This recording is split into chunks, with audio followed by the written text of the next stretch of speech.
Oh, neat. Is that a character quest? 怖いかそれとも恐怖を抱く勇気すらないか静粛に私と打ち合う無我の巨大この燃え上がる炎でよう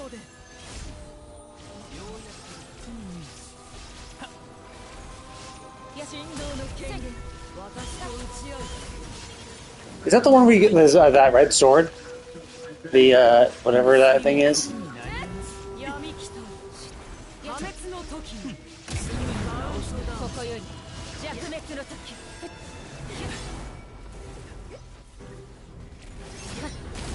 雷鳴をやんでしまう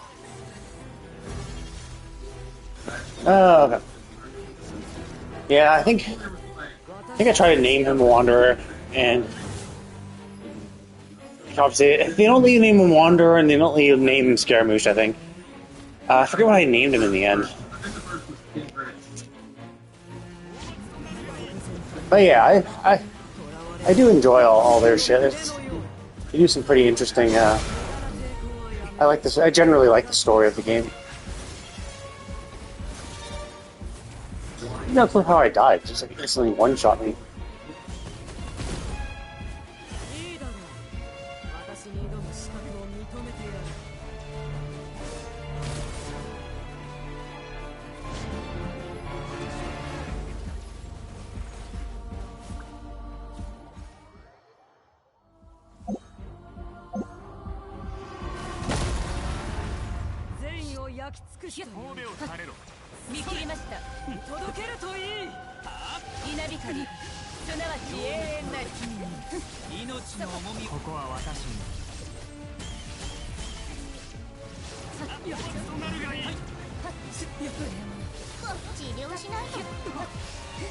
Oh really? What did you name him in the end?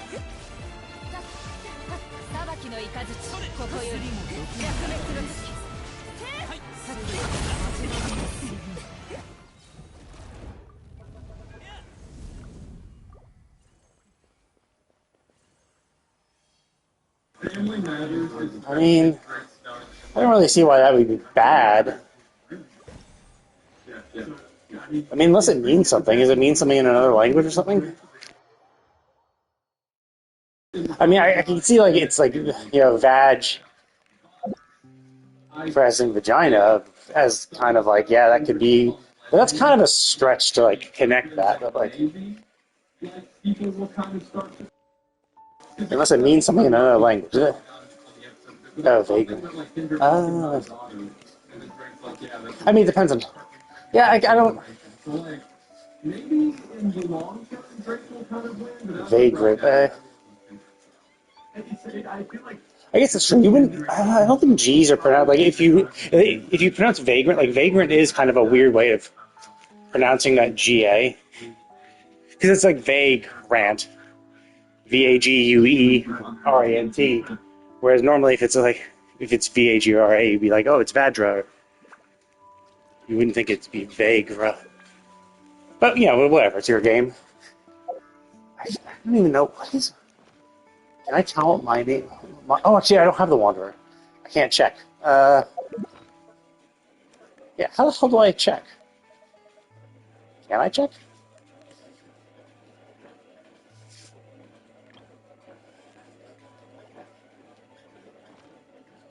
Let's see. I guess it's true, yeah. You're just... Vagrant, yeah. Without the NT, you're just missing the I for Viagra. I guess I could see that. Because some people might think, oh, you're trying to spell out a funny word that you're not allowed to do. So you like change a letter or two to be like, look, now it's not that. I got around the censoring. Yeah, I guess I could see that.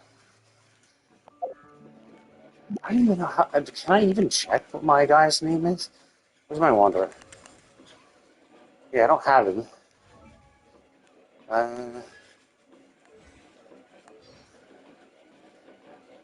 Yeah, I don't even know what I named him. I forget. It's been too long. I think I just tried to name him Wanderer, and then I tried to name him Scaramouche. And then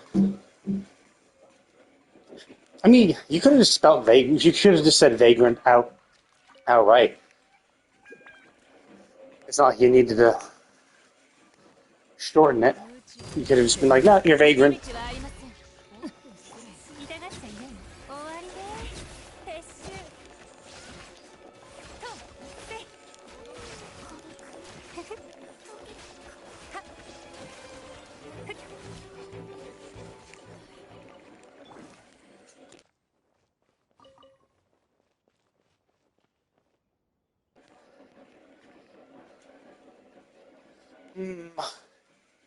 I mean, that's a tough thing to do. I mean, because then you lose the reference, though. But I mean, like at the end of the day, this is a single player game, so you just do whatever the fuck you want. You know that's what you meant. Like the only reason, real reason, you'd have to actually say vagrant instead of anything else would be to be like, oh well, if I want other people to see it, so they instantly get it. But like,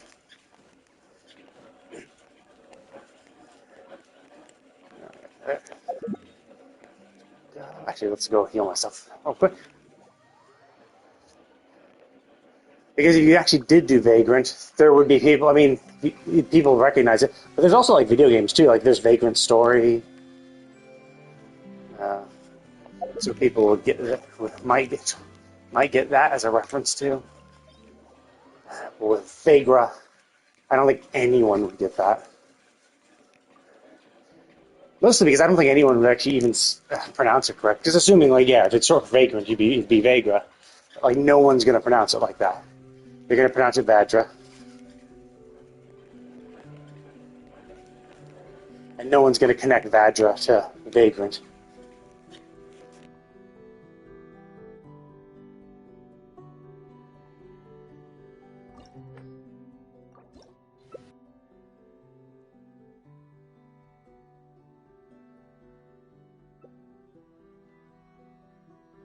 I hope this person has a non-level 70. Why? Whatever.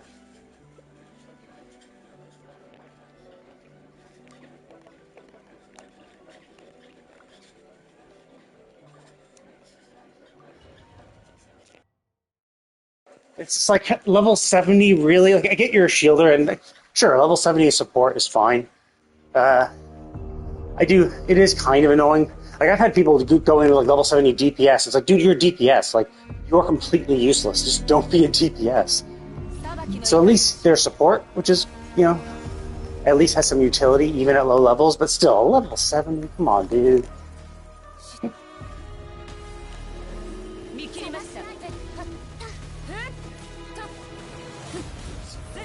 Oh, whatever. A level 70 shielder is kind of useful. It's not that useful considering we have a Fiorina, so we actually need more, oopsie. Ouch. We need more healers. Like a Barbara would be more useful than a Layla.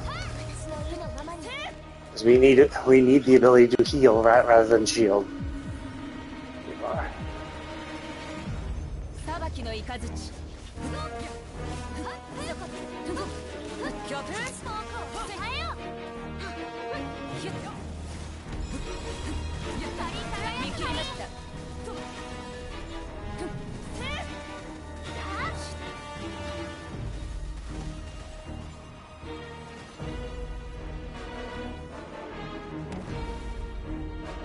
Yeah, that's how Chino's probably going to die shortly. They just don't have enough bond of life to heal himself with their burst.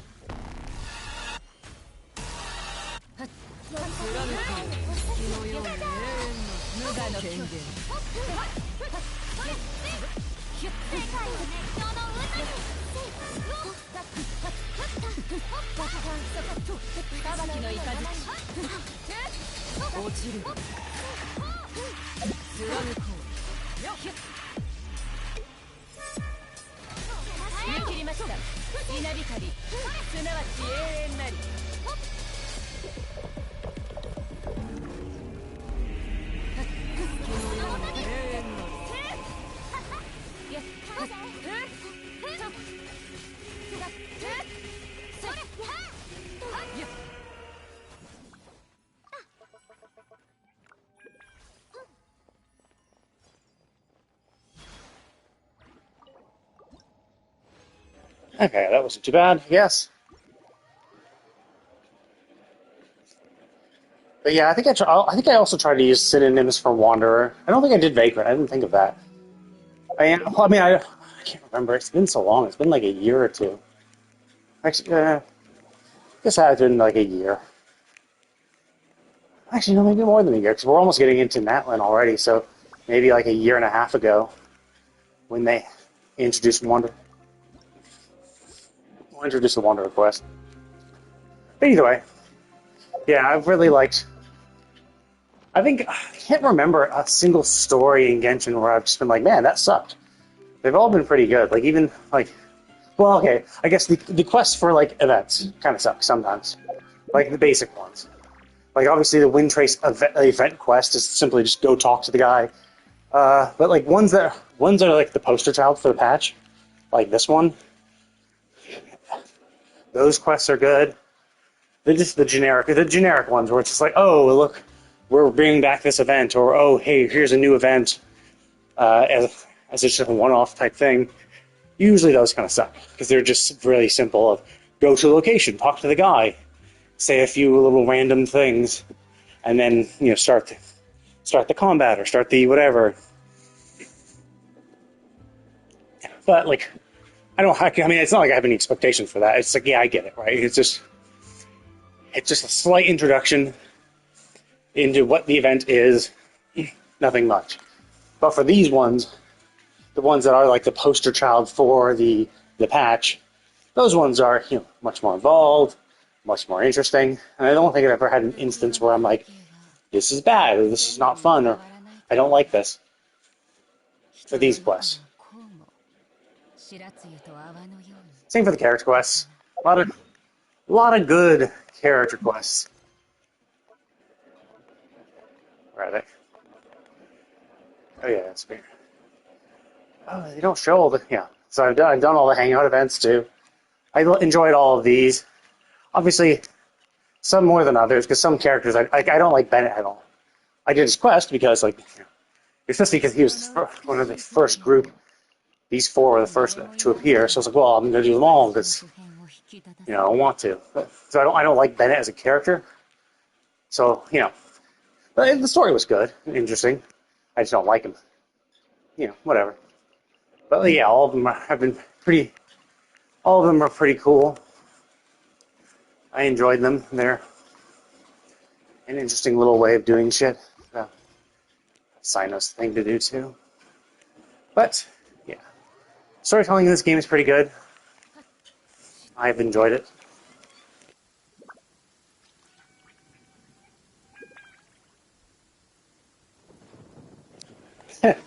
The rain popped their shells for me. I didn't even need to do anything.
却下見切りました。捕まえた。どの目が出るかしら。よっせいほったとはっふんせいふっよっ。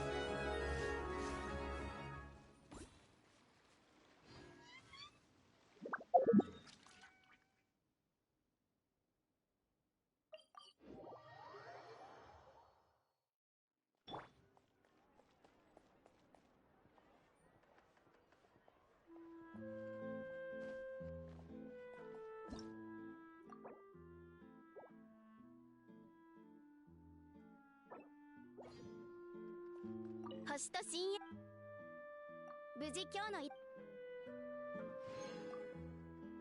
星と深夜。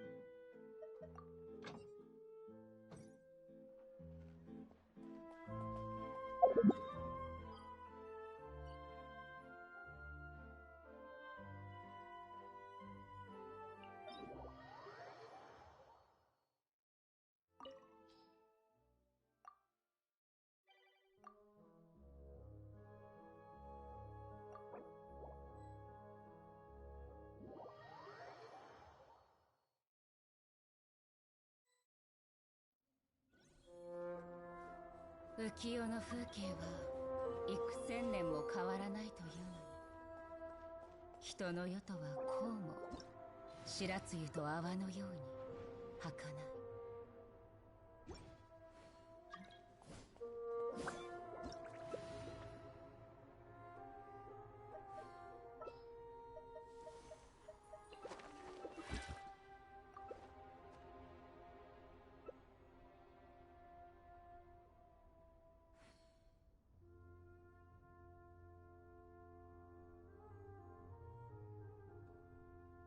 Let's see. No, you shouldn't. You should not be fucking Electro. We don't really need Overload. If you had another Hydro, that would have been better. Or a Dendro. ちょっとしたトリックさ。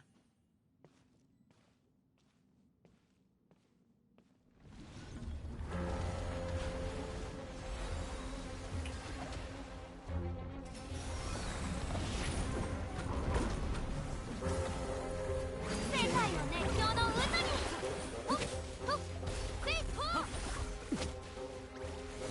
それそれほっほっはいせい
この同点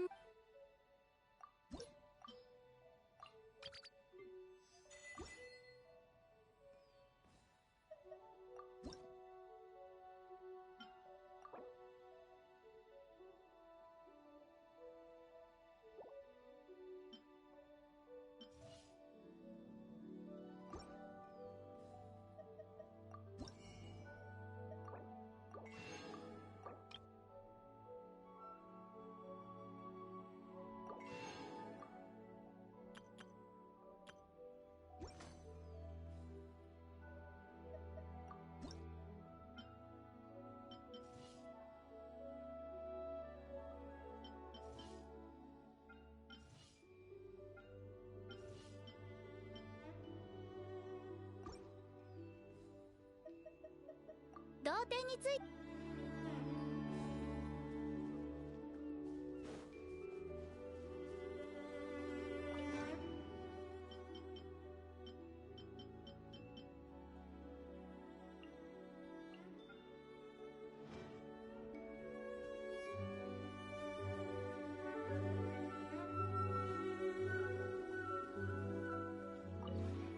この同点も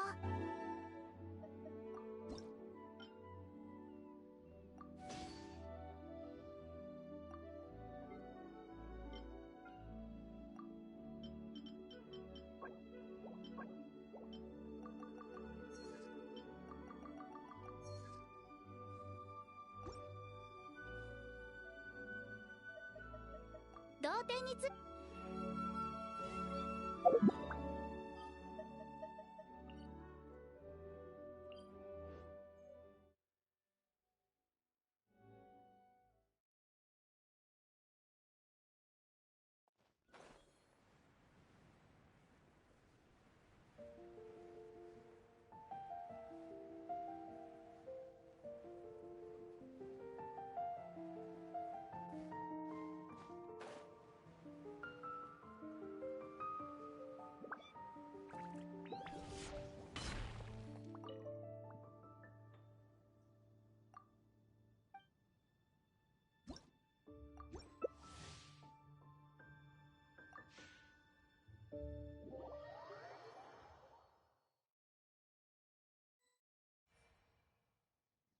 Oh shit, I'm the hunter.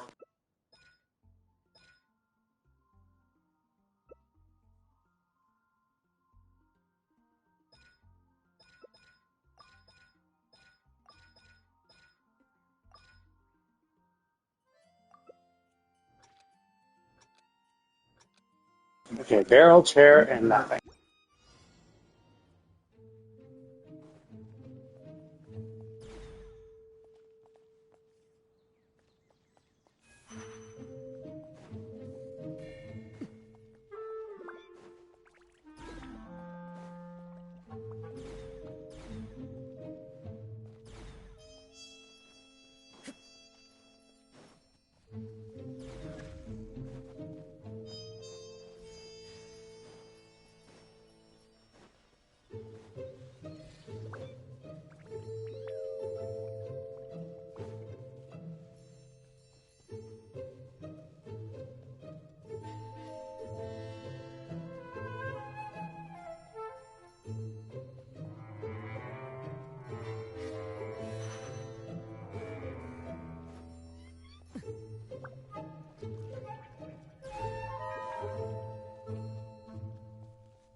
Yeah, I like what they did with it. It's really interesting. I do like I like that hiders have a condition. I thought actually it was either they had to hide. They could either do one or the other, right? They could either get all four things or hide. I thought like if I wasn't able to capture them as a hunter, I thought if I couldn't capture all four of them or all three of them by the end of it, I would lose. And I thought if they got four of the thingies repaired, I would lose too. But apparently, it's not just that. It's you have to actually capture. Okay, so you have to. So even the hiders have to get that shit. Yeah. Well, I mean, I initially got it wrong too. I thought it was going to be something simple like, oh, okay, it's all about. I thought it was the two conditions, and I did like it better. I did like the fact that hiders could now could repair those things, because like basically up until this point, it was being a hider was very passive. Like you just sat back and did nothing. You just had to hope. I mean, obviously there was a little more to it, like all the hiding and shit, but like. It was just very, very passive, where like you couldn't do shit. Where you just have to wait, wait. And so for like you to win as a rebel, man, you have to wait you have to wait for the whole thing to time out. Yeah, exactly. You just have to sit there for 4 minutes, hope you didn't get caught. Maybe maybe you could like, maybe there's a little back and forth of running away and all that shit.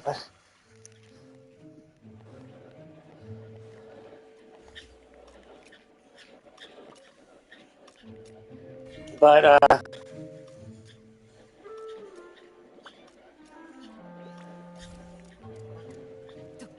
oh my fucking god. Get the fuck I hate the fact that there's so many fucking things in this world, and every fucking one of them I try to grab on top of. Like that. Because it gets in god fucking damn it, get out of the fucking way.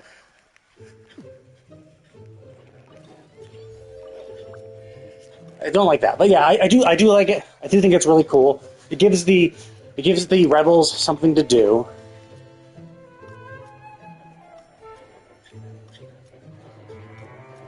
Yeah, I think that too. Is he gonna come after me? It's not. Oh, cool. I guess he's just gonna let us win. But yeah, it gives the rebels something to do. Yeah, there was that. Like, and that was the cool thing too, is that like because it really encourages the rebels to come out and do shit. You had to Okay, so it seems like he's just throwing the match. We're gonna win. Because it's like rebels, you have to come out. I thought you could wait for the timeout and still win that way, but no, you actually have to get these things, which is like really interesting because yeah, there's a lot of like running back and forth. You have to be out in the open, so it's not as much hiding. In fact, I mean, I do kind of get it because like before it was truly hide and seek, right? But now it's like really not because you have to be out and about so much just to get those things, and hiding is just like you don't really want to hide, especially for not for that long. Because you have to you have to get the things. And the idea, of course, is that you can like lure them away. And there's been times like that where like because I'm the one luring the hunter away. Like, sure, because I was repairing one of the thingies, the hunter started after me, and then yeah, I spent the next minute running away from them constantly, while the other hunters, or while the other rebels, in theory, are getting more of the machines built, repaired. So like that is the kind of cool thing where it's like, yeah, like I'm running, but while I'm running, other machines are being built. Whereas like in the original mode, sure, if one person's running away, they're running away, but like you have no incentive as another rebel to do anything. It's just like, oh, good, they're being chased. My position is safe, and then if they get caught, then you're like, shit. Now there's one less rebel, and I have to last longer. Which, it's whatever. It's a hide and seek game, so I get it, right? Yeah, I was actually kind of expecting there to be. Oh, it's this way. I was expecting there to be one more mode. Like I was expecting both modes, right? I was expecting.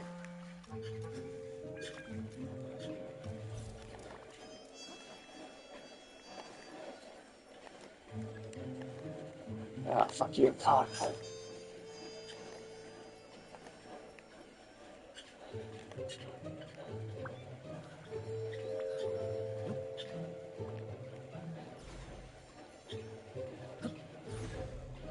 God damn it! Fucking almost. You almost missed me. Fuck. See, like hiding just sucks in this game. I also dislike the fact that you can see where the people are who are caught. Oh wait, he's not. Oh, he's heading towards us. Oh fuck, he is.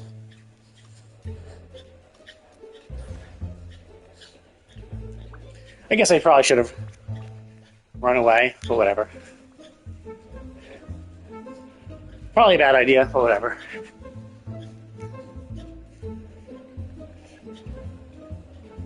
But we both been caught once. Anyway.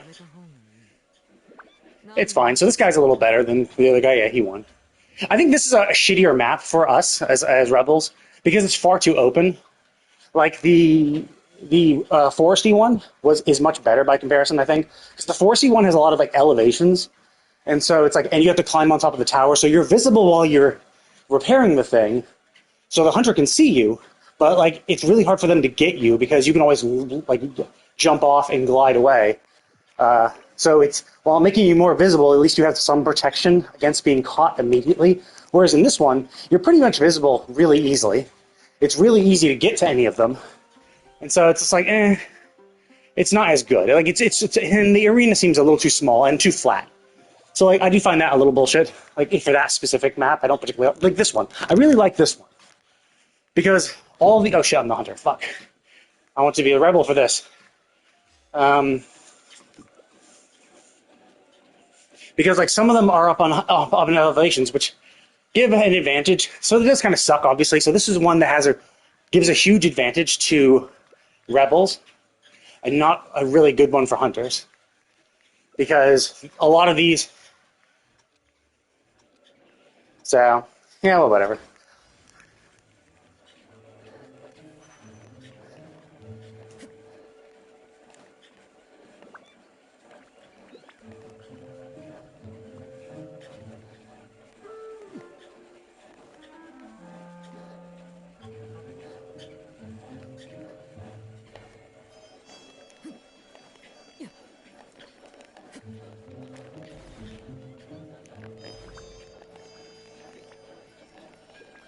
Oh my fucking god, I hate this fucking I fucking hate the things to grab onto.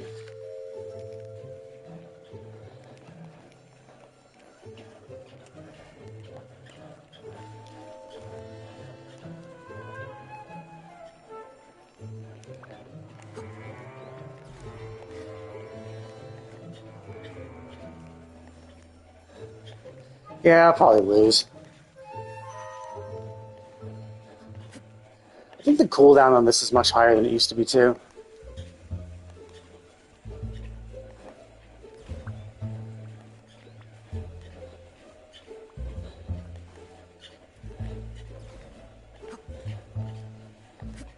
Yeah, the problem is, like, the maps like this really fucking blow.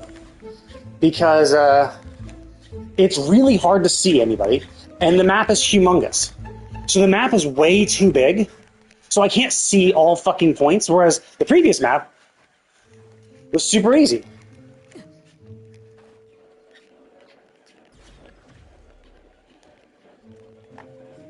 The previous map was super easy. Because you could see pretty much every fucking one of these stupid fucking things on the map. Like, from one location. If you were in the center, you could see everything, but here you can't. And even if you can, you're still kind of fucked.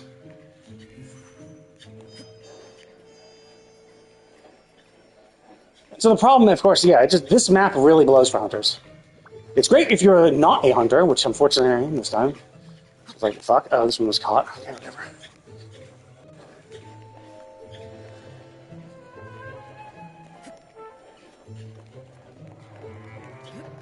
Oh my fucking god, get the fuck off! Fuck!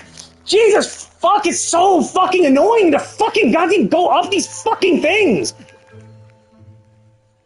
It's annoying.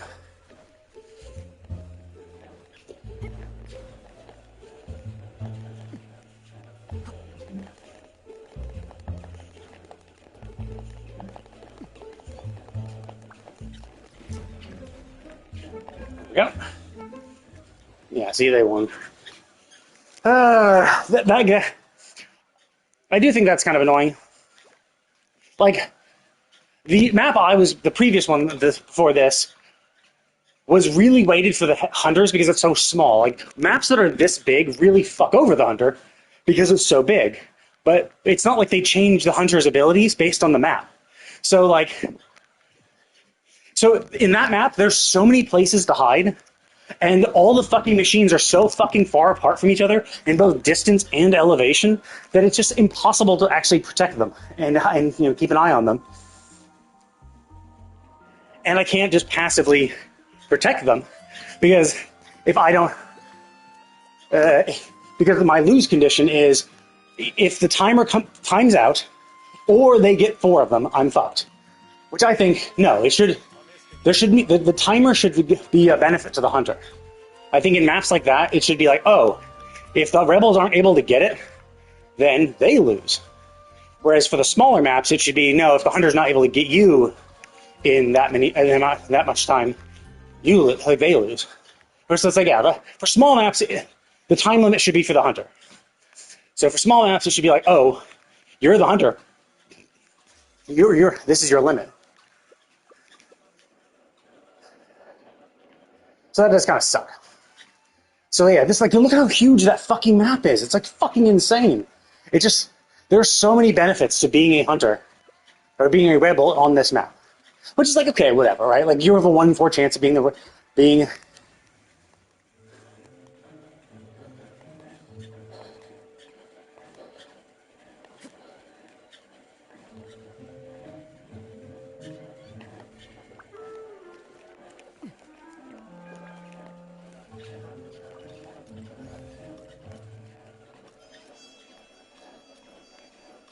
Let's see, is he coming after me? No, it's not. Cool. So I think I'll probably be able to repair this in time. Yeah, it's just, this map really sucks for hunters. There's too many hiding spots. There's too many hiding spots. And,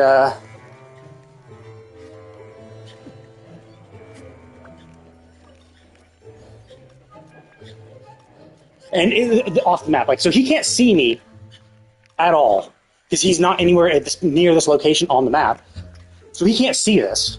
Maybe he can hear it. I'm not sure, but like he can't see this. Now, obviously, he has less area to protect later. Okay, so I'm gonna get this.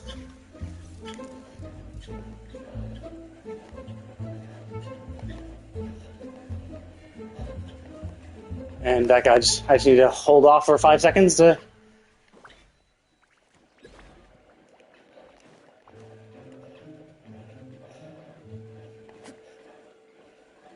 Oh.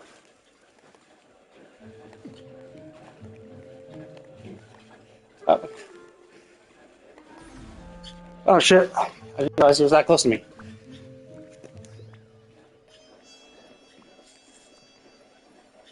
Okay, where's the? Okay, I'm gonna go there after that one. I'll be actually yeah. So that's the thing. He's not gonna find this guy. Why the fuck did you stop? He's nowhere near. Oh, no, that'll be one. Yeah. So it just this map is far too big. The fact that you can't see all things, and I'm fine with like if you're in the bottom, if you're in one of the corners of the map, you can't see the other corner, the opposite, the opposing corner. I'm fine with that, right? Like, sure, that's fine. You know, but like even when you're in the center of the map, or even when you're just slightly to the east or west of the map, that you can't see the other things is a little bullshit. Like I don't like that. I think that's a little dog shit. I think no matter where you are on the map.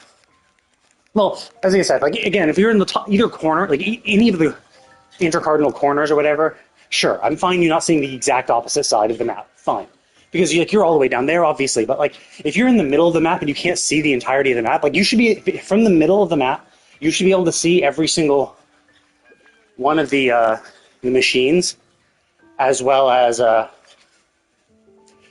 because that's the thing. Then you need, especially for that map, even if you are in the center of it, like so that bottom, the southeast corner map that's up on the hill. It's up on the hill, then on top of the tower.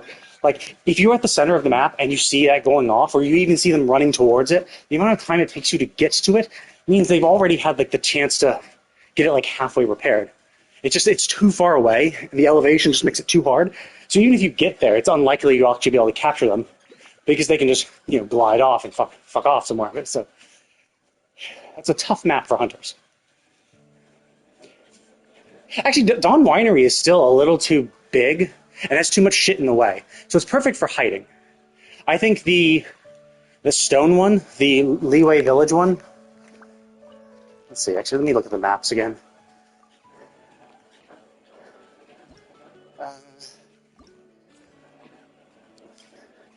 So I think this one, the Rumble in the Ruins one, is really easy for hunters because it's really small. Winery is kind of both, but it also is a huge map, and there's a lot of little bits of crap in the way. So like the idea is, it makes it tough for a hunter because like if you run towards one of the things and you miss it, or like they run away, and then it makes it easier for them to hide because there's so much foliage and shit in the way. It makes it really hard to tell. In fact, all of these. And that's why I think they kind of needed to do different maps. Well, this Canyon Confrontation, I think, is new, brand new. I think actually the Ruin one was new too. I don't think we had a different Ruin one before. Yeah, but the problem is that the hunter has to get them within the time limit, and the machines are so far apart that if you're chasing after one of the machines. Like if you see the machine go off and you chase after it, it means like you literally cannot see the other half of the map. So the other half of the map can then get some shit. And there's so much shit in the way. Sure, like if you're at the Dawn Winery building, sure you have a pretty good vantage point to look down. But like even if you're looking down, if someone's hiding, they're gonna drop down below the grapevine line, so you can't see them. So if they even just get into a barrel, they'll be below the grapes, and you can't see them at all. So even though you could have a vantage point, any simple amount of hiding will then put you below it and hide you pretty well. The same thing is for I even disabled this one because I got fucked once when I was a hunter in a previous event, just because of how many like little narrow alleyways there are in this map, where you can just hide in there and be perfectly hidden, and you can't really see them because you'd have to be like looking down this narrow alleyway to even see that there's something there. So it's really easy to miss something when you're on a timer. I mean, it's great if you're a rebel. It really blows if you're a hunter, because it's just really tough to see stuff. There's just so many nooks and crannies that it's really easy to avoid something. And like the very first time I got this map ever in a previous event, I was the hunter, and so I got fucked. I lost, and I hated this map because of it. Because it was like literally the first time I've ever been on the map, and I had to be the hunter in it. So I knew nothing. I didn't know I didn't know the scope of the map. I didn't know where the hiding places were. Yeah, exactly. Like once you've played enough and you get a feel for like, okay, here are the common hiding spots. Here's where I would hide. Then you can kind of get a feel for it. But like it was my first time, and I was the hunter, and that just soured me on the entire map. Like I just hated it. Obviously, as a rebel, it's much easier. And it's the kind of thing. It's like if you don't care, and if you're able to just enjoy this, if you enjoy having fun and doing this, then yeah, fine. Like any of the maps are fine. I do like that they're giving a lot better rewards. So like before, you barely got any points. Because now that there's an actual win condition, yeah, like, and if you're really good and you know the map really well, you can just outrun the hunter and be like, oh, I'm gonna go here, here, and here. I know to jump here. I know to, hop over this, do this, and that's why, like in that previous map, I was just baiting the guy. I was just being like, look, I'm like, yeah, sure, come after me. And then he gave up because he knew he was gonna lose shortly afterwards. But so I do like. I kind of think they should do both modes. Like, I can kind of understand, like, this definitely is a different mode, and it's really much less about hiding. It's far more about just, like, rushing the objectives and trying to get as many as possible right away, and then splitting up and running away. And while Hunter chases down one person, the two other people go and, unlock more devices.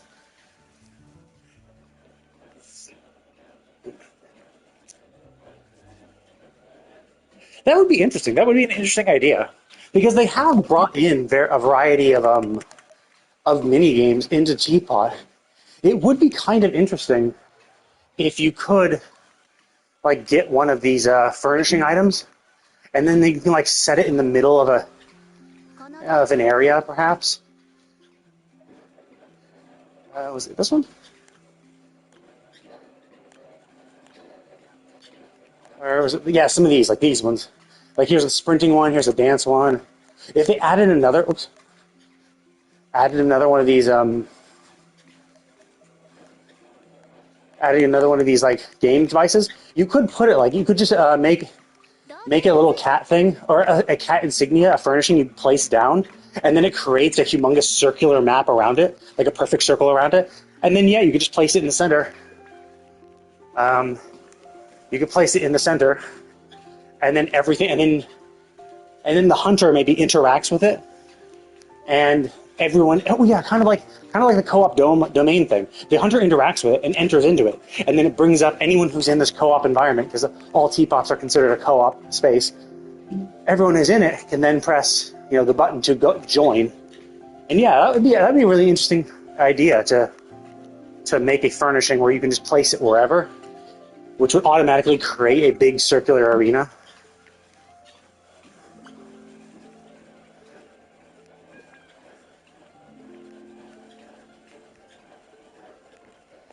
Which one? Is that what's playing in the background now? I think this is just the generic Mondstadt music.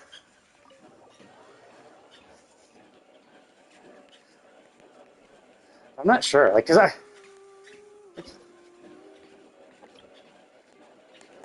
the problem. Oh yeah, I can unlock these. 6, 7, 8, 9, 30. Okay. The problem is for the newest shit.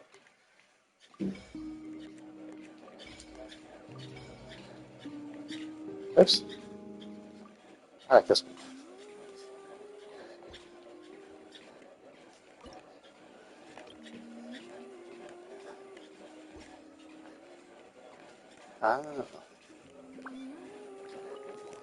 Well, I know that's the one I picked, but I don't have a player outside. Like, there's this one, but like I don't think this actually plays music. I have to interact with it for it to like do something. And I thought the outside music was just the generic Mondstadt music.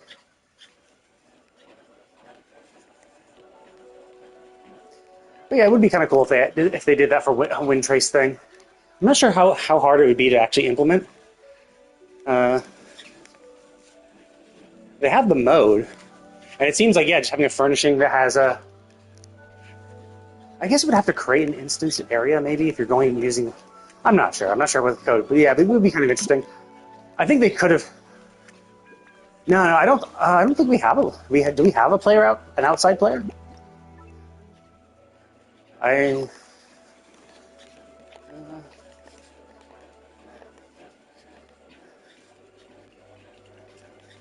There's one of these. Yeah, here's all the fun game things. Paths. That thing. Yeah, I don't think we have a player outside. Because the music is just determined by the environment. Yeah, it's all landscape shit.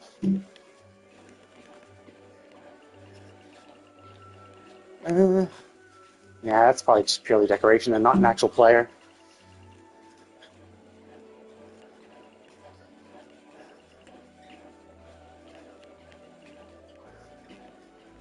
Just probably decorate my home. Well, actually, no. This place is pretty much locked. This is as much as I can fit in it. All those, it's just too big. They did a much better job in the later maps where they decided let's not make the maps so ridiculously big that you could never possibly fill everything. Like, look at this. Like, I try to like have a nice little beach resort over here, put my fishing pond here, have a nice little walk, like a walk beachfront thing, and then it's completely locked and loaded, like completely full, can't fit shit anything else more, and I have this humongous open space in the middle, which is just kind of sad. This one is full too, but mainly because I filled it with trees. I couldn't think of anything else I wanted. This is my pride and joy, my Hilichurl Island.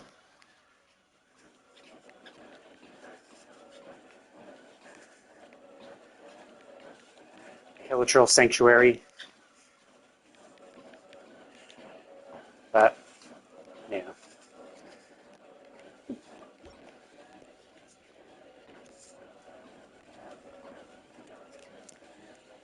But yeah, I think what they should have done is I like the new mode. In fact, I prefer the new mode than the old mode because at least it feels more active. Like I definitely do like the fact that as a rebel, there's something I can do. There's something I can actively do to win.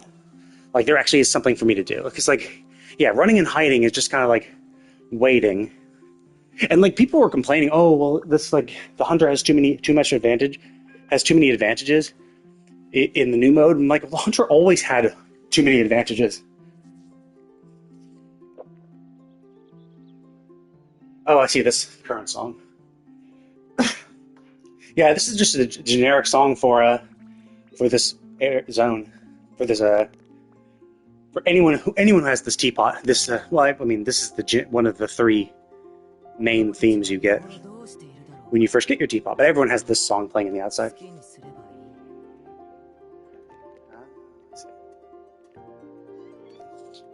But yeah, like people were saying, oh, the hunter has too many advantages in the new mode. But it's like the hunter always had shitloads of advantages. Okay, like as a rebel, it was you just waiting passively for you to be caught, while the hunter could just like wander around, had a bunch of tools to capture you. Usually, you had to hide, so you were never active and couldn't grab the favor unless you were in very rare circumstances. The rebel could get the favor because it just happens to land next to them. So they're able to get it before the hunter. But typically, because you as the rebel are hiding, you can't like you're not going to get out of your hiding spot just to have a chance at getting the favor. So usually the hunter gets it, and then the favor is super helpful for the hunter, essentially just letting them. If you choose the imprisoning one, essentially letting you just imprison, like essentially giving you a free rebel. So if you had already caught one or two rebels, then you essentially won the game. So it's just, so this new mode still has advantages. I think it gives the rebels more advantages than not, because now the rebels can do something. And as we can kind of see, like the meta, like, so it's like, oh, capture four of the thingies, right? But like the meta is the second the game starts. Yeah, like that it's just crazy. It's essentially, yeah, you imprison one person, they're dead. Like you just cannot get you lose. You're out of the match if you got picked. But like, yeah, and now in this new mode, like the meta is like all three rebels go for the closest machine and instantly do it. Like there's no way the hunter can get you in time. So instead of 4 machines, it's really 3 because the rebels all get one really quick. So I think I mean it's not really unfair exactly, but it is like they shouldn't have all rebels be together. They should all be kind of semi-separate. Like essentially, they should put the hunter on one of the cardinal positions, like northwest, east, south, and then the rebels on the other three. And yeah, I guess the one further away has an easier time. But like, if you start them all spread, then they're not likely to. You should start them all spread and give them a 5 second head start. Because I think right now, as it is, the second the game starts, everyone's free, and the hunter can immediately start going. Whereas I think even before, when it was purely hiding, there was like a 10-20 second thing to let the rebels hide while the hunter couldn't see you. I think they should do that. Position all the rebels at separate spots, and reduce it down to like 5 seconds. Just because, like, yeah, sure they can find a machine, but like they'll unlikely to be able to group up together right away. So I think that would make it a little more fair. But otherwise, I like it. I prefer this mode. I like being able to do something. I like being able to like, try to outsmart the hunter while he's going over there. I'll go over and unlock a machine. Oh, really? Oh, okay. I don't know. Like the last few times I've done it, I've always been in a group. Maybe it's dependent on map. Maybe some maps have you group up, other ones don't. Because I think at the winery we were all grouped up. I mean, yeah, and again, as you said, it could just be a random chance.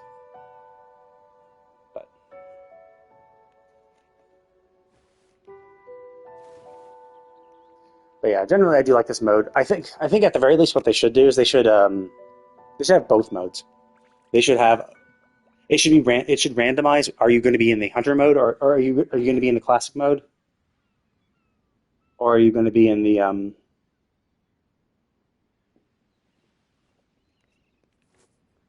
Oh, okay. So then I guess yeah, just random. Okay. I guess I was lucky then. I think it should always be separate. Like I think being grouped is a little too unfair at the start. Give at least because like there are a lot of advantages for the hunter because essentially the rebels before only had one win condition of just not getting caught. But now they have a second win condition of also you could get the machines. If either one is satisfied, the hunter loses. So I think with this extra lose condition for the hunter, yeah. But like once you've played the game a little bit, everyone does that. So I think, but yeah, I think they should have also it should be like a 50-50 chance of do you.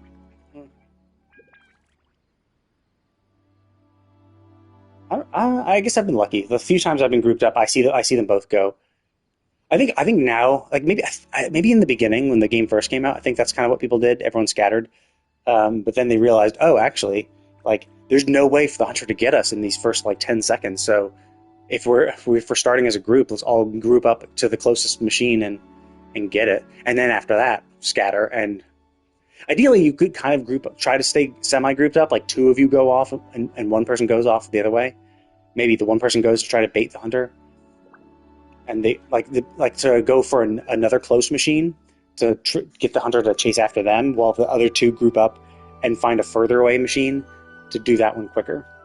But either way, it's been pretty fun. But I got all my rewards, so I'm done. I'm not gonna do it anymore. I do things with rewards. I got my rewards. I'm done. Stop. I'm done with the game. Yeah, it could be that they're more used to the old mode. Like if no one was paying attention, and in theory, like hiding is still a valid strategy because like as long as one rebel is able to hide for the entire duration, problem solved. And you still win as rebels. So it's not an invalid strategy, but it's just like it depends on the hunter. Like if you have a really good hunter, then hiding will probably fuck you over. In fact, if you have a really good hunter, doing anything will pretty much fuck you over. Like if they're really good at it, it's hard. There's no like one stop.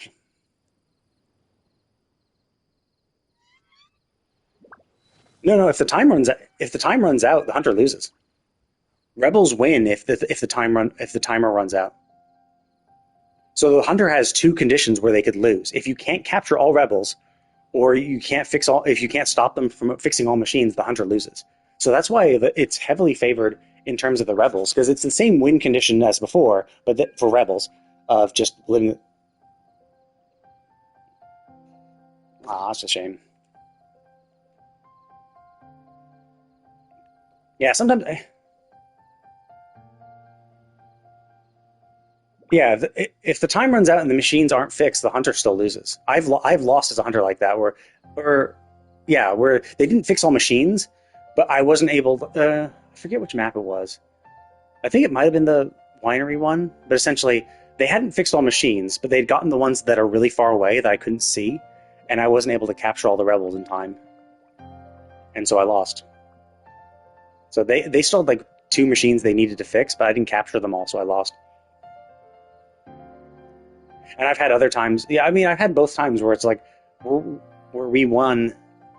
I've had times where like I think it timed out. I forget though. That's the kind of tough thing. Is like if we win by a machine victory or timing out, like I can't tell because like we can't see the timer anymore and we can't see how many machines we got. But but I'm pretty sure I as a hunter have lost not because of machines, but because I didn't capture the hunters, the rebels. But anyway, I'm gonna go ahead and log out for now. I just was popping in to do my dailies and do my workout. そのよ Actually, wait, maybe not. I have 60 resin. I could actually, I could do a quick. Let's just do a super quick one.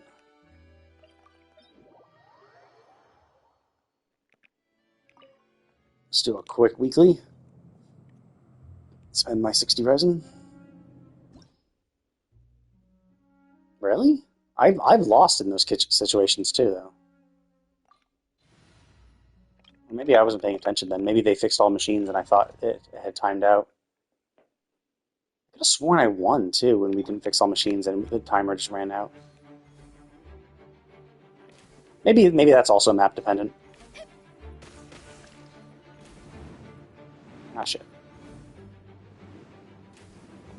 Maybe that was it. Maybe that is the tough thing is when you can't see all the we can't see all the machines on the map. Then maybe that was it. Maybe I just didn't see them.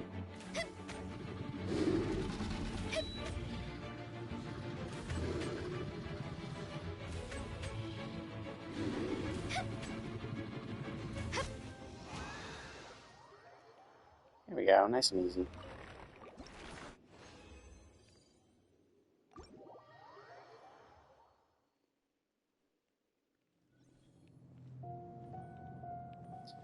Oh, that's a tough one. I mean, I guess I pretty much play everybody. So like, I mean, I guess Ganyu is one of my favorite characters. Ganyu and Eula are my favorite. Like, I've had Ganyu. So I got Ganyu right, her very first banner, and I've absolutely loved her. Like, she's just been super powerful. She's adorable. I really like her. Eula's super hot too, so I like her too. So I've been using them. And I always like Jean as well. Like Jean is very, very pretty. But so like essentially, this is my exploration team.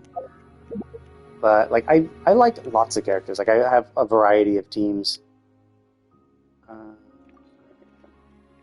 So like I made myself I like Ningguang. Yeah, Ganyu is really really awesome, and then I really love her new outfit. Like she was nice before, but her newest outfit looks really really cool. I wouldn't even say she's so spoiled. Like she's a very hard worker. But yeah, I like Chiori. Chiori is pretty cool. Raiden, I guess if you actually consider who I play the most, I guess I'd probably be a Raiden main, simply because like I just use her in so many teams, and I just like, oh, I see you spoiler. Oh yeah, yeah. I think I use Raiden in so many teams. Like so, I guess I'd be more of a Raiden main than anything. I got her to almost 300% energy recharge. Super close. I I don't even think my Ganyu's even super well built. I gave her some good shit. Like she's not terrible, but like I think I could probably farm. No, I don't have every 5-star.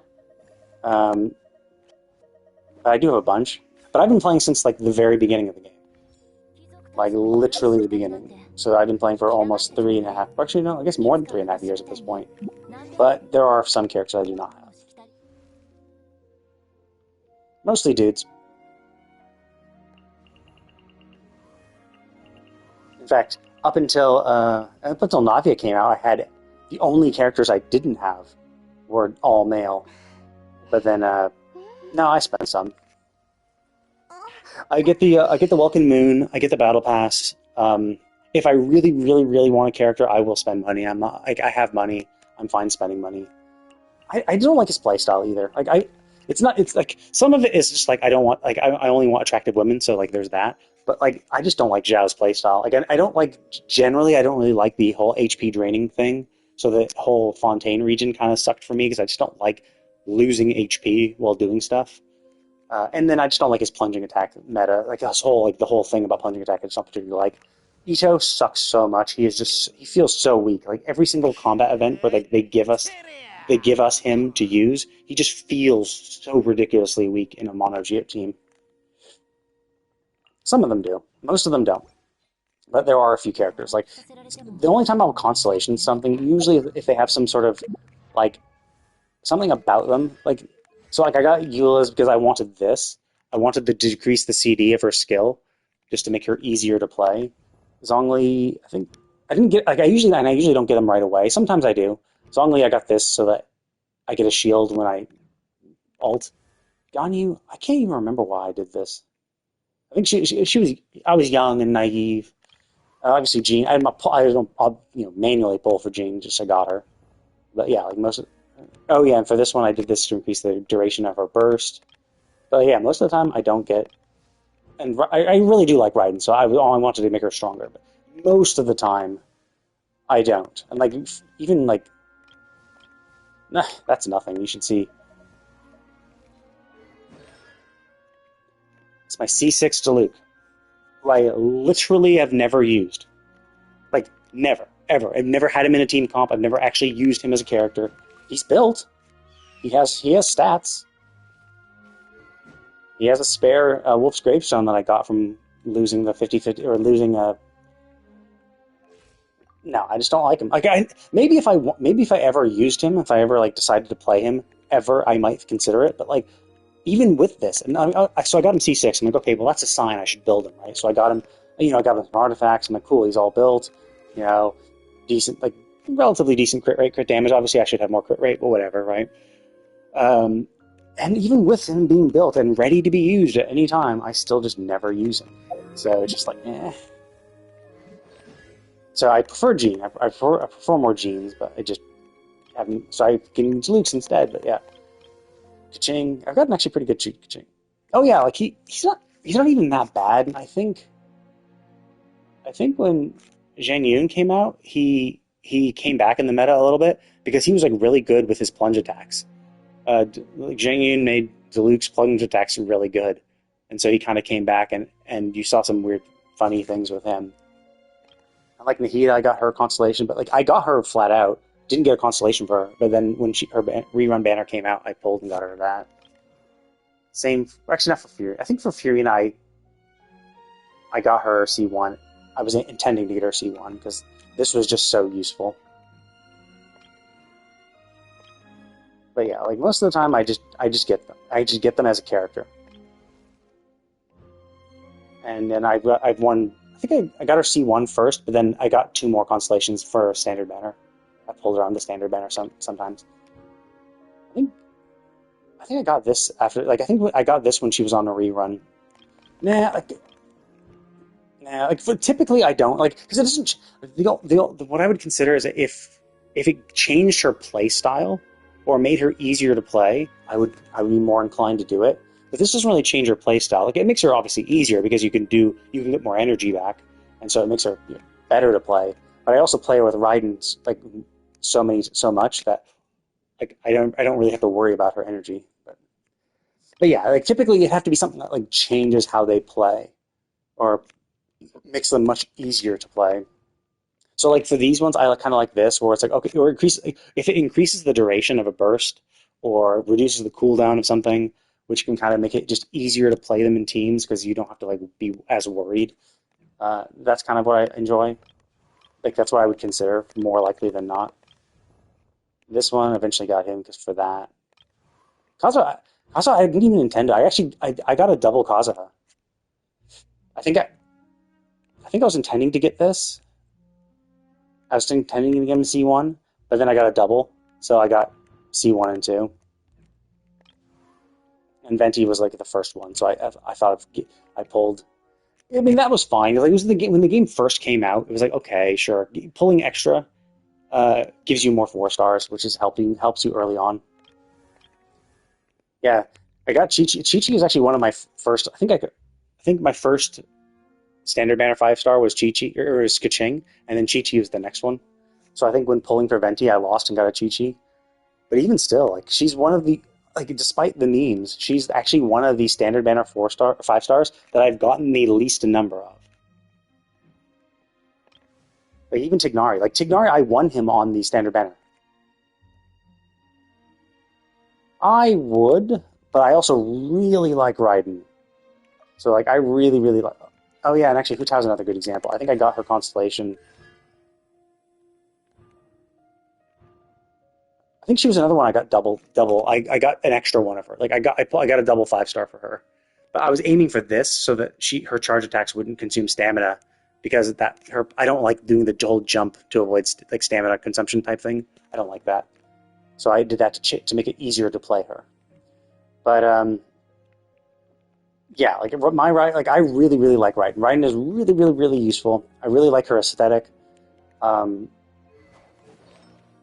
and I have her weapon, so it's just like like I would say it's C2. C2 is pretty far down there, so like I would say it's probably better for you to get her weapon because like right now you can kind of see like okay I have 1600 attack, 1600 attack, and my electro damage is 46%. So 1600 attack, 46%. When off field, when I bring her on field, so that her weapon now goes into effect, she gets another 600 attack, and her electro damage goes up by 80%. Yeah, well, she was at 1600 before, so now she's at 2200. She got 600 attack from the bonus that she gets from her weapon. And then an additional 80% electro damage. But that's from her talent, her passive, I think. This one. So, but generally, the reason why I consider it one and the same, because this is an energy recharge weapon, boosts her attack up by a percentage. So, like, I would say get her weapon first. If you don't have her weapon, I would recommend getting that first. I don't level my Bennett at all. He's in the naughty corner with Amber. So I don't ever have party members with him, obviously. So my Raiden team this is my friendship team. This is the one I usually, if I get a new character, I'll put the new character in with this team because this is the one that does my dailies. I just don't like him. I don't like his character. I find him annoying. I understand how powerful he is. I understand how useful he is. But I just don't like him. God, he's so cringe.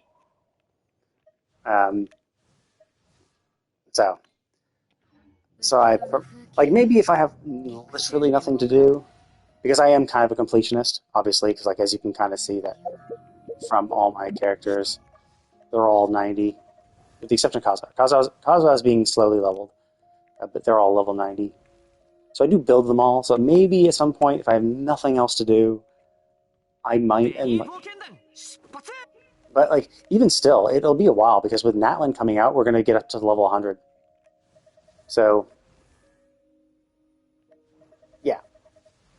Well, because yeah, like we didn't have as many characters, so you just didn't have any choices for buffers, and so he was really good. Like he definitely was super useful, but I just hate him as a character. I just don't like him. Like I have a friend who doesn't use Fischl because they don't like her either, even though she's useful in her own way too. She's like, yeah, whatever. I had characters. I didn't really ever need him. And then obviously now as I got more and more characters, I need him less and less because I have other options. But yeah, I just don't like it. It's not anything against him as a well, not him as a not him for his utility or power, but it's him as a character. I just don't like him. I made a team around Dea. This is my Kaching team. Most of the teams I usually revolve around a specific person. If Bennett was a girl, then yeah, probably she'd be level 90. I probably would have used her. But she's not. Bennett's a dude, so no. Level 20 it is. But I mean, even Amber. I left Amber at level 20 as well, because she's just absolutely terrible. And I have Yoimiya now, so I don't need an Amber. It's my Freeze team. I had Tartaglia for the longest time, too. And I thought I finally actually put him in the team. That's the thing. I would actually rather use Tartaglia than Diluc. You know, I don't like Tartaglia as a character. I don't like his personality. Hyperloom team. I'm trying to. I created this team. I don't think these two are built. Well, actually, no. I don't think Kaya's built. I think Jingling might be built a little bit. But I wanted to make a team around Heizo because I like his playstyle. It was kind of fun, so I want to try to get used to that. Now that we have 5 new party slots. Also, Tignari. I got him in standard banner, so I'm trying to use him. Yeah, there definitely are. So, like, Venti is one of them. Like, Venti, especially the early standard banner 5 stars, their constellations were kind of all over the place. Like, Venti is clearly a support. He's not DPS at all. He's purely a support, but his first constellation was doing more damage. But you're not stacking him for damage, you're stacking him from Elemental Mastery, so that's fucking useless. And, like, this is useful, kind of, somewhat. But like ammo damage bonus is like great, but like he's the ammo damage user, so this is not helpful because it's improving his damage, and he's not there for damage. And this one kind of is useful because it's resistance shred for the other element. Like, because animal resistance shred doesn't matter because again, you don't need to improve his damage. So I definitely regret getting a C1 on him. Tartaglia as well. I kind of regret getting him. The reason why I was actually aiming for Diona, because Diona first came out and I wanted her because she was adorable, and I wanted to get her C6. And so in the process of getting that, I ended up getting extra copies of Tartaglia. You know, now I kind of regret that. I definitely regret Klee because I don't really use her that much. She's not really that good. I don't even know. I can't remember if I got her. Yeah, so I kind of regret Klee. Really, like the only ones I really kind of regret are the first.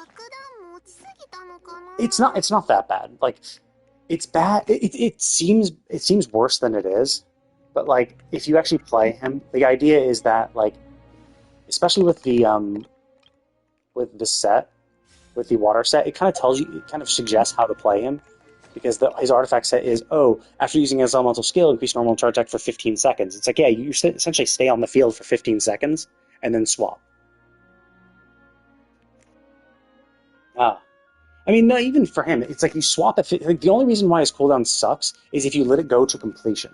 So if you let his cooldown run out, so it's like you can see that you have to preempt it. So the max CD of 45 seconds seems bad, but that's only if you wait. So his skill lasts for 30 seconds. But from his water set, you can kind of see at 15 seconds you should stop and swap. So at 15 seconds you swap, and your CD for that at that point is going to be like another 10 to 15 seconds. So it's like, it's not that bad because you're swapping to another character. You're healing. You're setting up your healing. You're setting up your sub DPS. You're setting up all that other shit.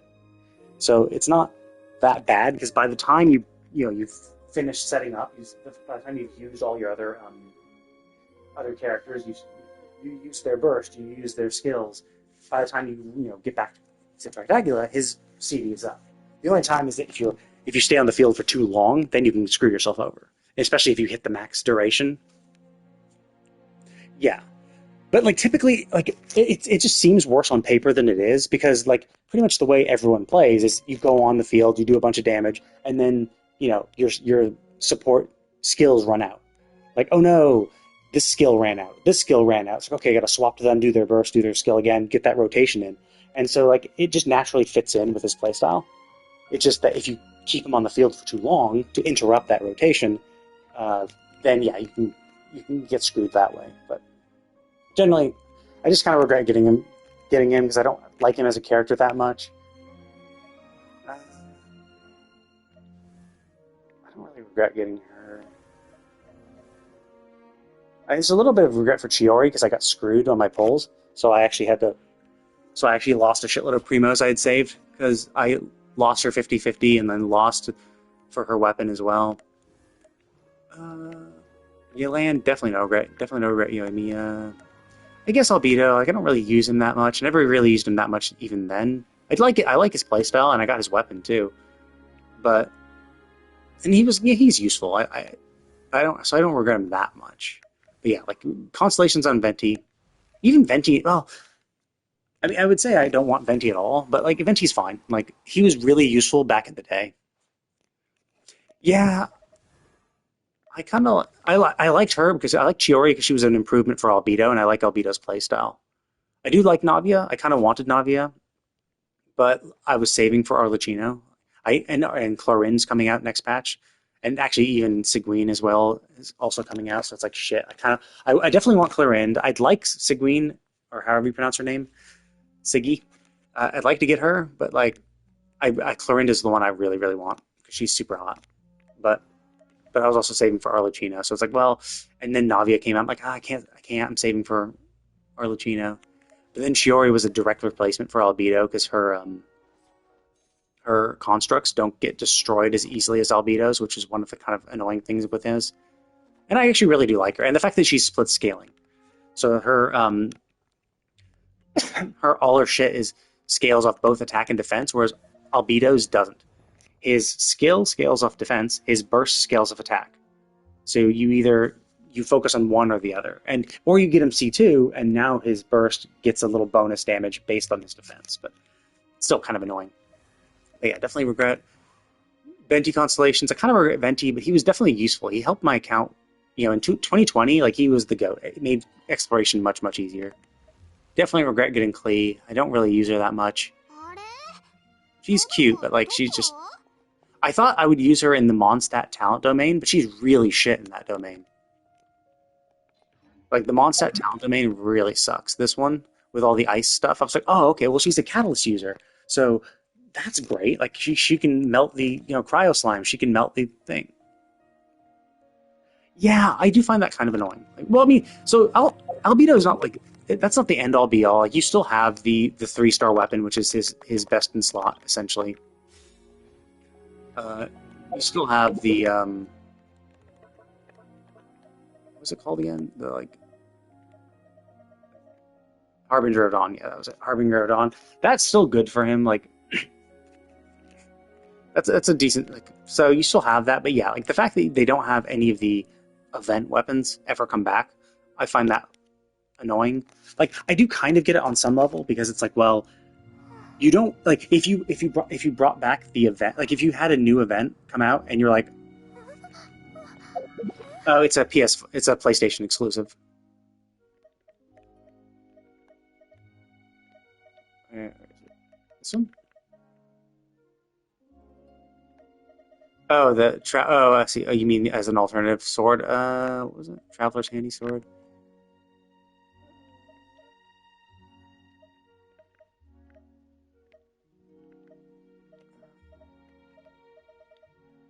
Oh, this one. I mean, you could, but it's like the problem is it's kind of useless. Simply because it's a 3-star weapon, the defense percent is going to be shit, and this provides far more utility. Because the reason why you get this is because 28% crit rate and 50% crit damage is ridiculous. It's essentially it's slightly less, but it's essentially you're wearing a crit rate hat and a crit damage hat for free, in addition to a crit rate hat that you can equip. So yeah, so I kind of get why they don't want to do this because they want to have more FOMO, and and people would riot. Like people would riot if like they had a new event weapon and they had an old weapon. Yeah, they should put it in the shop. They definitely should just put it because like yeah, in here they should put it in here because like they've had the Blackcliff and the Royal set for ages. They should just put it here. They should just put event weapons in here. It's super simple. People would get it. Like Hell, if you want to make it even more expensive, make it like 50 of these star glitters to be really greedy or whatever. Like at least have a method of getting it back. Like it does kind of suck because like there's 3 years of event weapons, and you know no one can do it.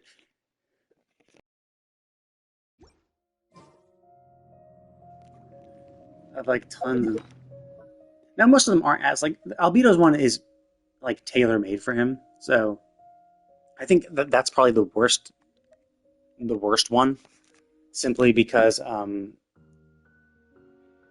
it's so perfect for him. Whereas all the other event weapons aren't as good. Like even this one, which is kind of obviously designed for Venti, it's not really that good. Like I don't like this one. Like there's some generically good ones. Yeah, and like there's no 5 star. There's no perfect 5 star weapon. There's the Summit Shaper, the the sword version of this, which I don't even know if actually no. I think it's a shield thing, so it's not even that good for him either. So it's like it's just weird. He, it's weird that yeah, like he as a 5 star, he's like one of the only 5 star characters that have whose best in slot weapon is a 4 star weapon, which is like silly. Like it's one thing to use. Like I use this for my Ayaka. Yeah, stylistically, there are some ones that look really good for characters. This one I actually use on Yanfei because they both have similar play styles. I think Klee, I think I gave her a 5 star weapon, right? Yeah, okay, I gave her because this is her technical best in slot. Maybe I should swap. The thing is, this works so well with her kit, and she needs the movement speed because of how short her legs are. But then there are some, like this one looks as a budget Kokomi one looks really good on Kokomi.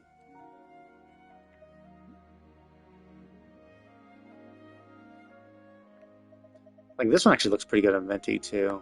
This one kind of looks good on Mika, maybe. There are a few that can kind of look okay aesthetically on some characters. This one actually, Kuki's one. Oh, the Oathsworn? Yeah, I mean, it'd be good for her too. Well, I mean, the Oathsworn is also like another event weapon, so you can't get it regardless. But this one kind of fits in the style because both Klee and Yanfei have the same. Oh yeah. I mean, oh yeah. For yeah, not not Yanfei, Yaimiko. I guess because it's attack percent and it's a high base attack percent one. And concerned she uses her elemental skill all the time. Essentially, it's like a huge upkeep for energy recharge. And then if you give her the energy recharge set, like Raiden, then yeah, that'll improve the damage of her burst.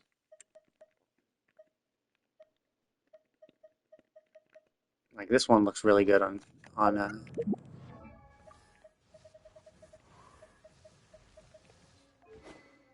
This one looks really good on Kuki. Matches her coloration for the most part, and in Azuma aesthetic. It's hard to find what the event weapons actually match well, and actually this works well for her too, because Elemental Mastery she is useful for that. It does. I don't think as much though, because this is far darker. Because I think Kaza's not the right color, it's not the right type of red. I don't think. Actually, no. I guess the red it does match with his reds. I thought it would be a different red. I think it's a little too dark for him, but a little too dark a red, but it's relatively close. I wish this weapon was better for him. Like I wish this was a better weapon for him because like why make it attack? Like this is his weapon, like the weapon you get from his set. Like why would you give him an attack percent weapon? Just make it elemental mastery. Like what? That was a huge missed opportunity because it looks really cool and it looks well on him and it is his set. And this is his best in slot weapon, but it's blue. Yeah, it's a shame.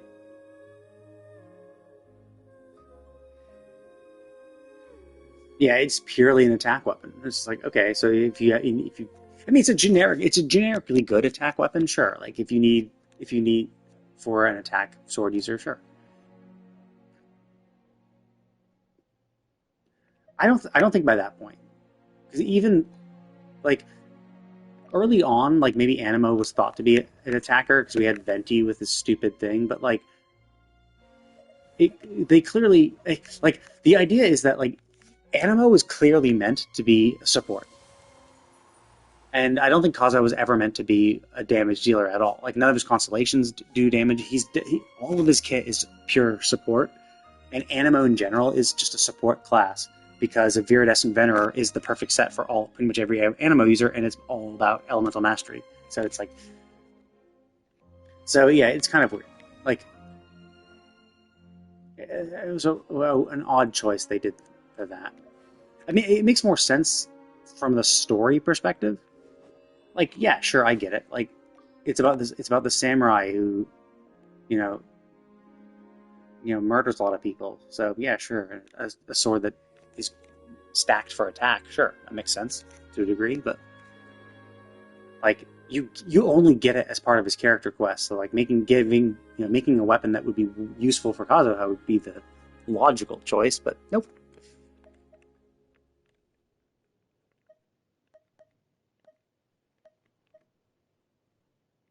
I wish the flute was better too. I remember people used the flute back in the day.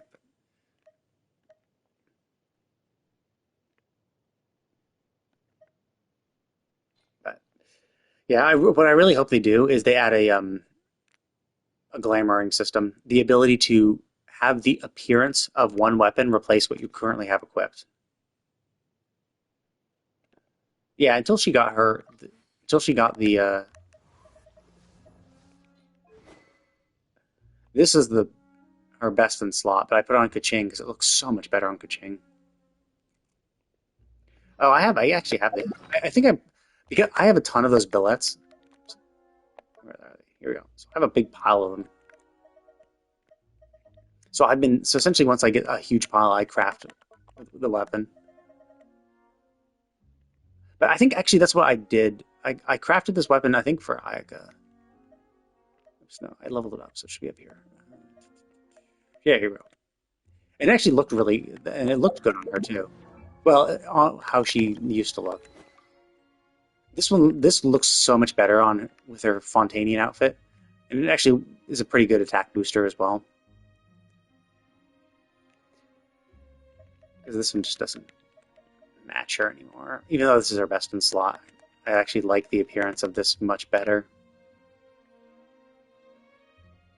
But yeah, I this one actually worked pretty well. I think I was using this on her before, and then Fontaine came out, and I swapped her to this baby.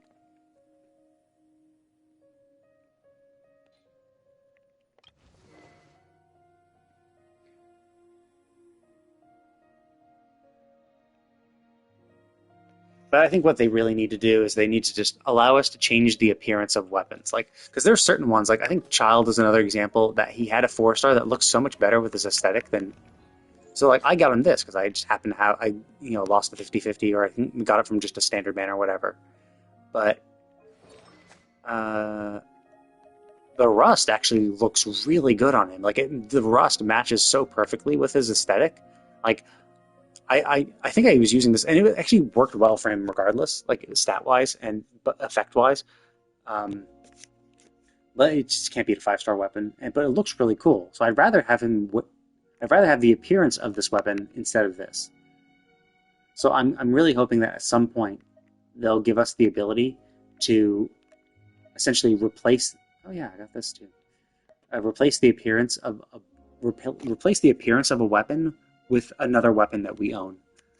Essentially, for it to stockpile an image to be like, oh, okay, well, this is what you have equipped, but you can go into like the dressing room and like it'll be outfit, it'll be wing glider, and then it'll be like weapon skin.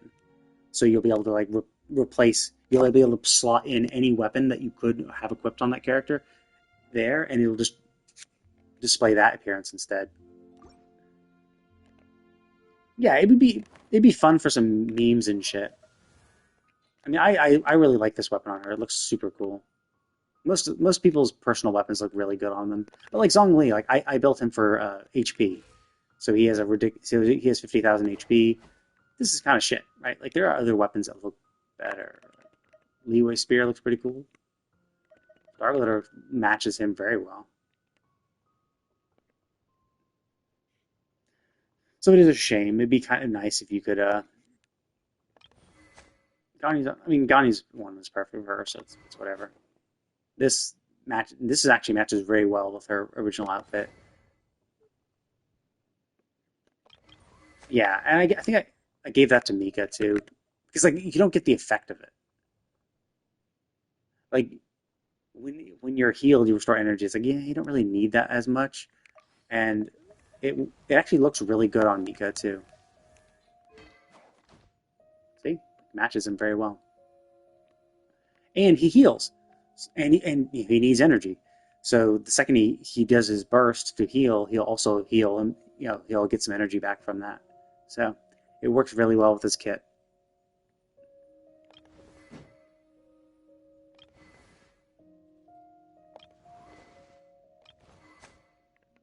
I think I chose that just for appearances.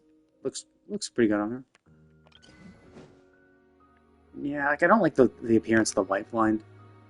Even though it looks really, yeah, that'd be funny.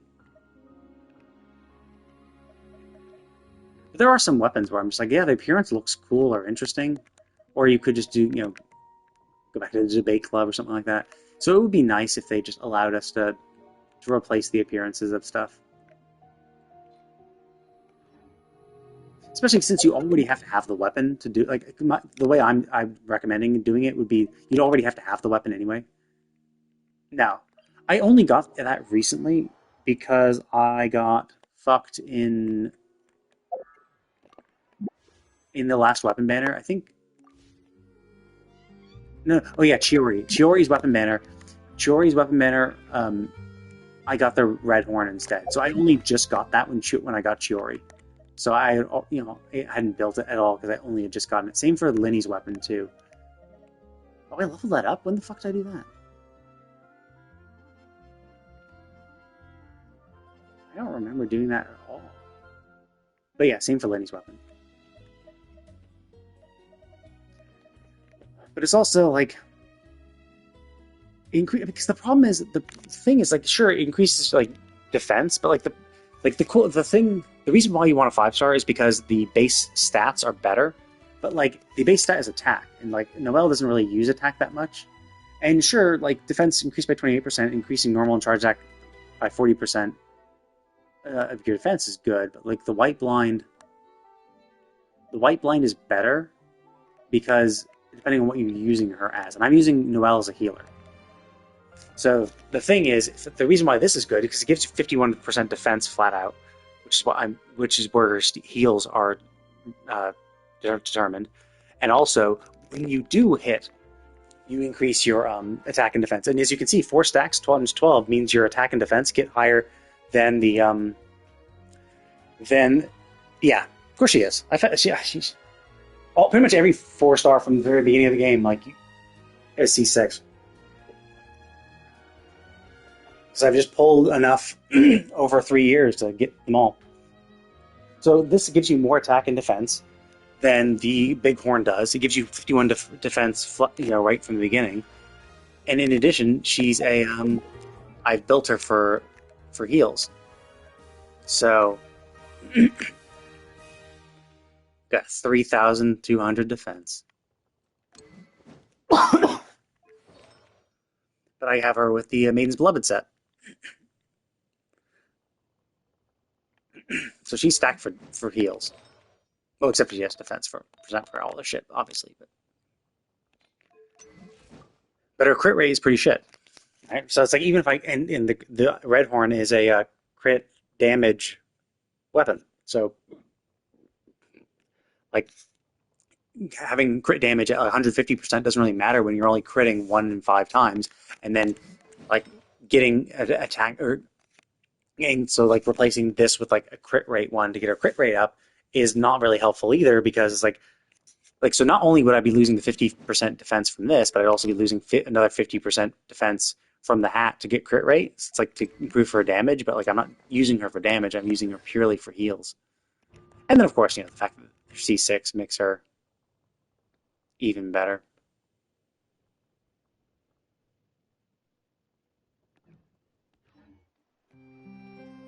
So it depends on what you build her for. I didn't build her for defense. I built her for heals because she's the healer in my mono geo team.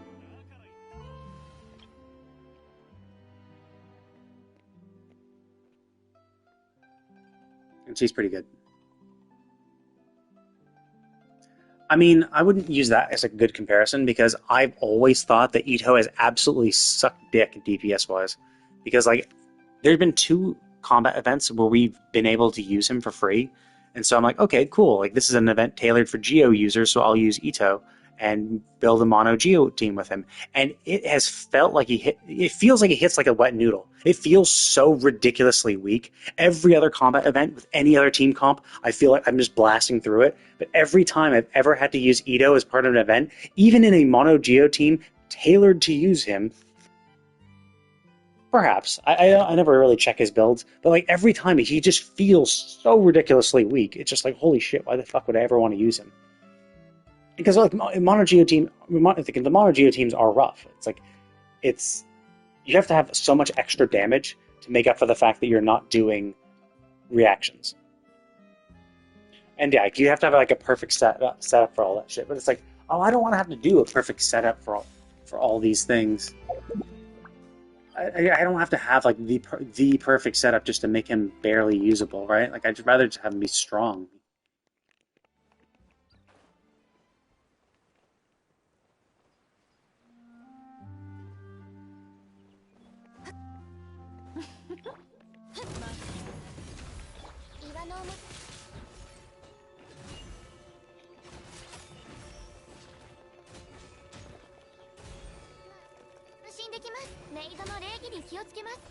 See, no one else. No one else where it's at.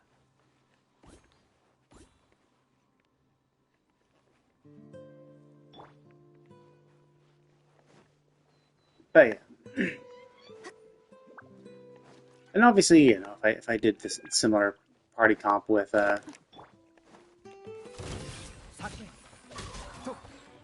Jesus.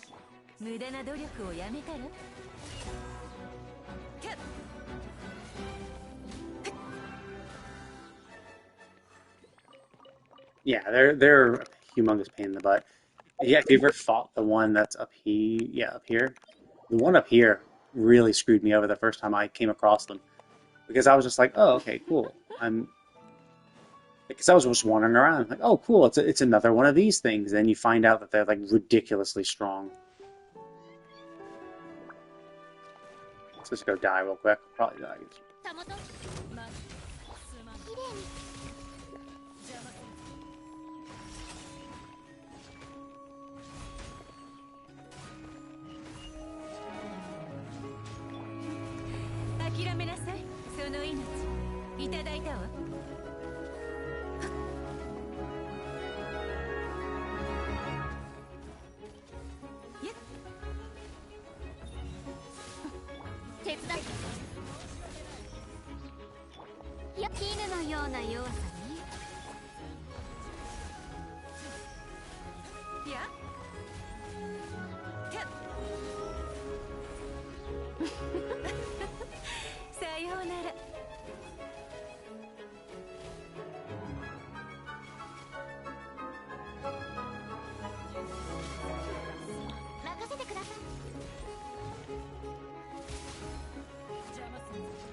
Yeah, they're tough.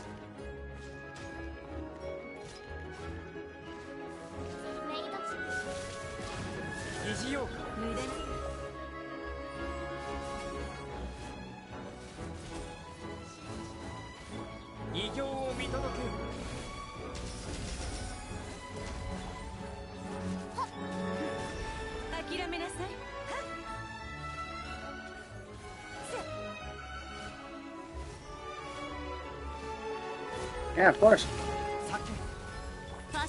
私が定義する。綺麗にしませんと死の風格に気をつけます。やっはっやっうんはっはっやっ疑似用か。その命いただいたわ。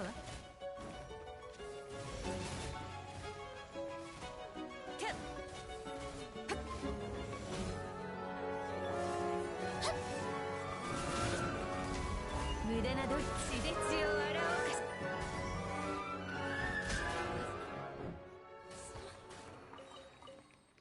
Yeah. So Noelle's a great healer. I really like using. I like using her as a healer.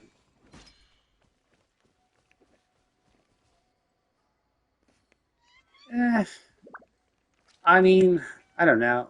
Like, I'm not really. I mean, I'm using her as a healer, not an actual damage dealer, so that's why 助けが必要な方がいるは it's ずです。 fine. And I don't particularly like Ito. I don't like him as a character, and I don't like. And he just feels so ridiculously weak. And then Noelle got a huge resurgence as a healer because of with Navia. Oh yeah, definitely. I think people replaced Noelle with Navia.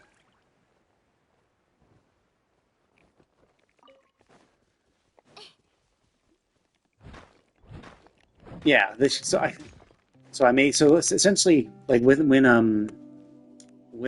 what's her name, Fiorina came out, Noelle as a healer became really popular because she does really good heals real quick. And so I stacked her. She has 3,200 defense with the white line, but she has the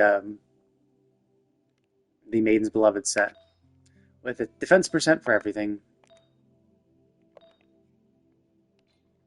Yeah, so it's Maiden's Beloved.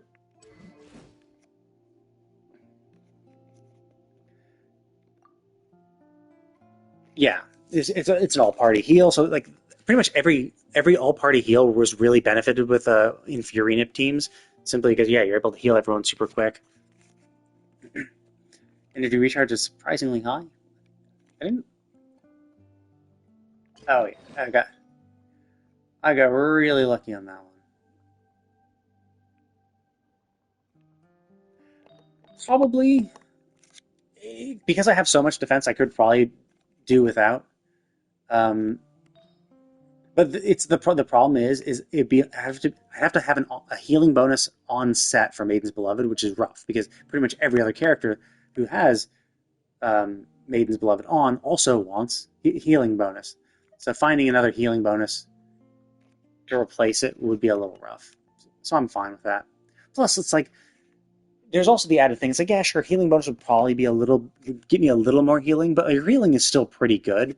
And while stacking defense, it means her damage is pretty good. She's E6, or C6, so it's like having a ridiculous amount of defense also means that like let's go find some smack. Let's see how quickly Ningguang gets healed up.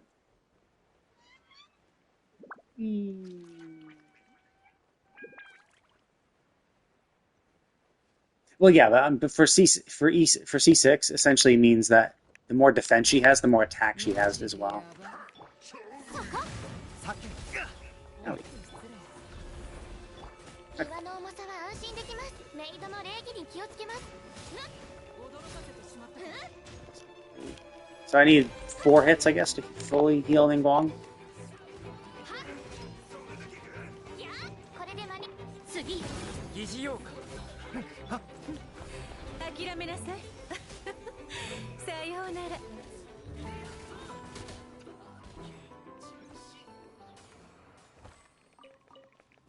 Yeah, and so that's why I didn't focus too much. Like I didn't focus too much on healer by like doing healing percent because like I don't really need too much. And like you're gonna want to keep her on the field anyway for a little bit to get her full to essentially stay on as long as her shield survives and until the duration of her burst is up. I mean, you could always obviously leave once you've healed everybody once her burst is up. Like you might as well stay on for a little bit more and do it. So.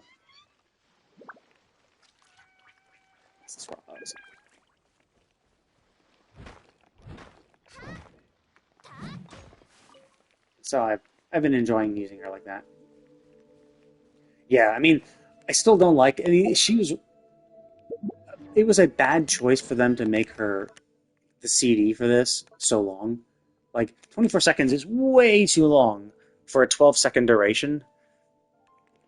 Like they should have cut both in half essentially, maybe, because like especially when you first are starting the game, it's very unlikely that you're going to have enough defense for your shield to last the entire duration. So at that point, it's like you have a 24-second CD and you're just like can't use it ever. So essentially, at that point, it's like yeah, you only use her CD, you only use her skill the second your burst is up. Yeah,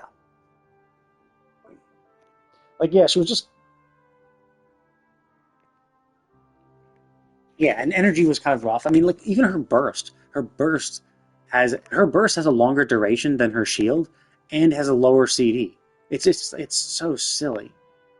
And so like you could think, oh okay, well I'll just maybe that's the reason for using the bell because you get a free shield based on that. But then it's an HP percent weapon, so it's not really that helpful. Um, so it's kind of yeah, it was just kind of rough. But then obviously this was a weapon designed for her, and when you get her stacked out, I got her. So let's see, 320% defense. So I mean, so essentially she gets a 12,000. She probably gets more, but like essentially she gets a 12,000 HP shield on her skill because of how much defense I have, and that's why I'm stacking defense is because the defense helps her shield. It helps her heal, obviously. So healing, but like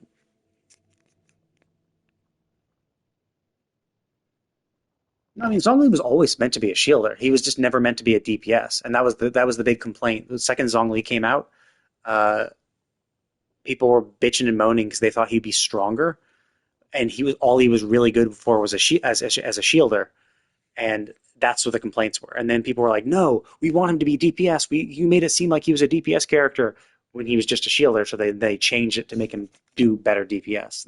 He was always meant to be a shielder. But yeah, the fact that Noelle just kind of like the CD is just wrong. Like the fact that it has a longer CD than her burst is stupid. Like that's dumb. Don't do that. Um, it should be. I don't know. I think that CD should. Honestly, they should have cut it in half. Just 6-second duration for the shield. Ideally, I would love if it was a 12-second duration, 12-second CD, so you could just do it off cooldown, and the only limit was just how much you could absorb before it breaks early. But I'd be fine if it was a 6-second duration and a 12-second CD. Yeah,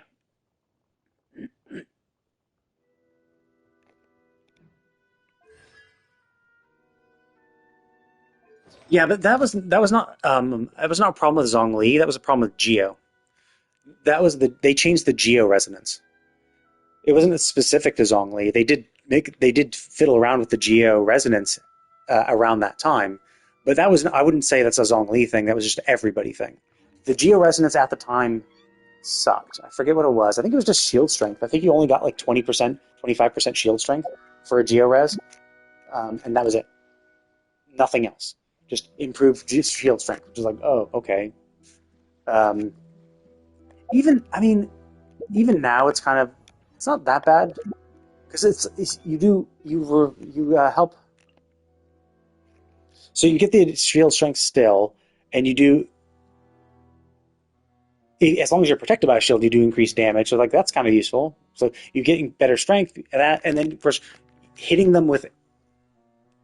Oh wait, no, actually, both of these effects only apply if you have a shield. Oh, that's kind of annoying. But like with Geo, you have crystallizes. So in theory, you either have a Geo shielding you manually, or you're able to get crystallizes from your Geo reactions to essentially keep a shield on you to get those things, right? So it's fine. It's much better for a mono Geo team. Like there's really no point to have two Geo members on your party for any other team comp. The only the only difference to that was Navia. Navia changed the game with Geo comps, where now it's not just mono Geo or a single Geo on your team. Now you can actually use those crystallizes. So that was useful. I think Navia did change the game.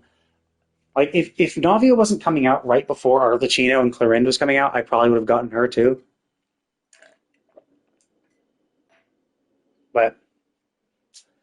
But she wasn't. So, but anyway, I just wanted to show how awesome Geo was. If you build, yeah, if you, but yeah, the amount of investment you have to do for that is kind of rough. But Noelle, but I've been like I had Noelle too in the beginning, and she was tough to use when you, at the very beginning of the game. You didn't really want to shield her; you wanted to heal her, and Barbara just sucked as a healer because she would constantly apply wet to the team, which would freeze you, which was super annoying. 何でも私にお任せを。 And Noelle's shield was just so weak that you could, and took so long in between that you could never have it up and ready. ませんでしたね。 But then once you have her built, she's actually much better. And anyway, I'm gonna go ahead and call it a day. I've been doing this for a while. I'm just gonna take a little break and get something to eat. Oh yeah, that was rough. Dragon Spine in general was rough. I didn't even have many pyro characters too. Like I think Jiangling was the only pyro character I had, and so using her Goba to light up the fires and stuff was a pain in the butt because I didn't want to use Amber. Anyway, it's nice chatting with you all. I'm gonna go ahead and call it a day. Gotta get something to eat. I'm starving. But thanks you all for watching. I will see you all next time.